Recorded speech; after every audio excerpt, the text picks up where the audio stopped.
নমস্কাৰ যোৱাকালি গ্ৰেজুৱেট টিচাৰৰ ছেকেণ্ড কাট অফ লিষ্ট আৰু হিন্দী টিচাৰৰ ফাৰ্ষ্ট কাট অফৰ লিষ্ট প্ৰকাশ পালে গতিকে যিসকল প্ৰাৰ্থী তাত নিৰ্বাচিত হৈছে সকলোলৈকে আমাৰ চেনেলৰ তৰফৰ পৰা আমি অভিনন্দন জ্ঞাপন কৰিছোঁ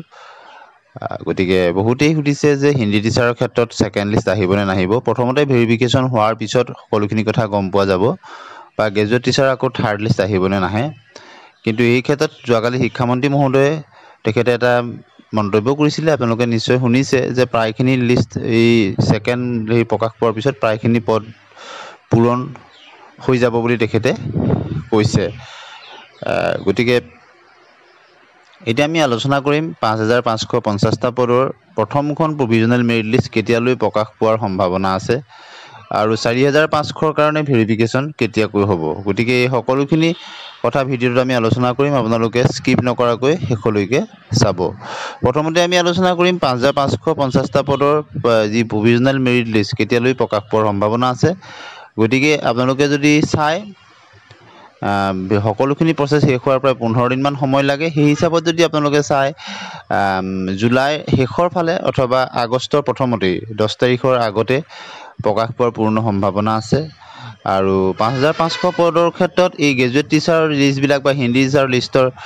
প্ৰভাৱ পৰিবনে নিশ্চয় পৰিব বিটিচিৰ ক্ষেত্ৰতো আপোনালোকে জানে কেইবাটাও নিযুক্তি হৈছে আৰু কেইবাটাও অনলাইনো হৈ আছে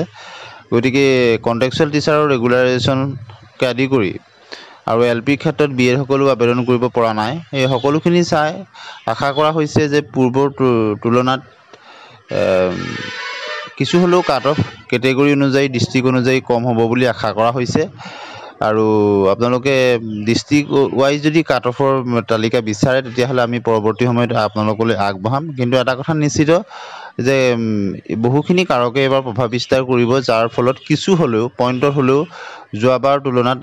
5550টা পদৰ ক্ষেত্ৰত আমি কাট অফ কিছু কমিব বুলি আশা কৰিব পাৰোঁ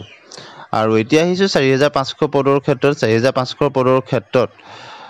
কেতিয়াকৈ ভেৰিফিকেশ্যন হ'ব নিযুক্তি কেতিয়ালৈকে হ'ব এই কথাটো কিন্তু শিক্ষা বিভাগৰ ফালৰ পৰা এতিয়ালৈকে স্পষ্ট হোৱা নাই গতিকে প্ৰাৰ্থীসকলে 4500 ক্ষেত্ৰতে হওক তেওঁলোকে শিক্ষামন্ত্ৰী মহোদয় বা মুখ্যমন্ত্ৰী মহোদয়ৰ পৰা তেখেতলোকে বা DW তেওঁলোকে অফিচিয়েলি ভিজিট কৰি যদি পাৰে এপইণ্টমেণ্ট এটা লৈ শিক্ষামন্ত্ৰী মহোদয়ে হওক বা মুখ্যমন্ত্ৰী মহোদয়ে তেখেতলোকৰ পৰা জানিবলৈ চেষ্টা কৰা অতি প্ৰয়োজন যে কেতিয়ালৈ এই নিযুক্তি প্ৰক্ৰিয়াটো হ'ব বা কি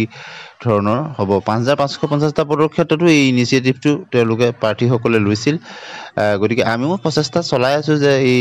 ক্ষেত্ৰত অফিচিয়েল কিবা ইনফৰমেশ্যন আমি সংগ্ৰহ কৰিব পাৰোঁ নেকি আৰু অফিচিয়েল ইনফৰমেশ্যন পোৱাৰ লগে লগে 4500 পদৰ ক্ষেত্ৰতো আমি আপোনালোকক জনাবলৈ চেষ্টা কৰিম